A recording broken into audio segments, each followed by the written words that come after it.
Membangun rumah tangga adalah petualangan suka dan duka tiada akhir. Kalau Anda menikah, kemudian berharap semua masalah akan terselesaikan, Anda salah besar. Karena setelah menikah, tantangan dalam hidup justru akan semakin banyak. Tuhan melihat Anda tidak sendiri lagi, tapi sudah ada teman hidupnya. Jadi otomatis Tuhan akan menambah masalah Anda sehingga kalian bisa bekerja sama dalam menghadapi tantangan masalah tersebut. Berdasarkan penelitian yang saya baca, 65% pasangan di Indonesia tidak terbuka dalam masalah keuangan. Dan 47%-nya banyak berkonflik yang masalahnya didominasi oleh keuangan. Masalah keuangan menjadi potensi konflik utama, bahkan menyebabkan perceraian ketika sejak awal berpacaran, kalian sudah saling menutupi masalah keuangan. Misalnya, si pria menunjukkan bahwa dia mampu, suka pamer pekerjaan, dan menutupi masalah keuangan. Setiap kali keluar kencan, dia selalu membawa Anda pada tempat mewah, membelanjakan Anda barang-barang mewah, membayar kos, dan membayar perawatan wajah Anda. Tapi yang sebenarnya terjadi, gaji si pria ini pas-pasan. Bahkan kadang gali lubang tutup lubang. Dia menunjukkan seolah mampu hanya agar si wanita masuk ke dalam perangkapnya dan mau jalan bersama. Si wanita mengaku pandai dan tidak boros, mengaku hidup sederhana dan tidak neko-neko. Tapi ternyata dia penganut hedonisme. Semua barang mewahnya adalah hasil kredit.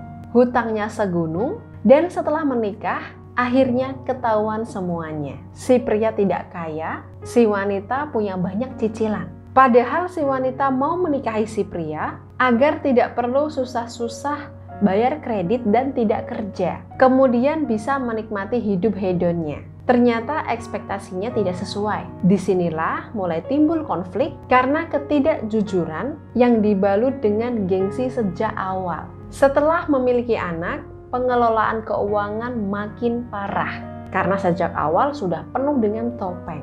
Dan ketidakpahaman mereka mengenai konsep keuangan dalam pernikahan.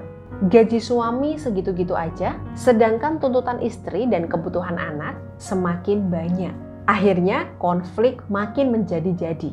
Maka sebagai pasangan sebelum menikah perlu sekali bertanya, gaji kamu habis buat apa? Apakah kamu punya hutang atau cicilan?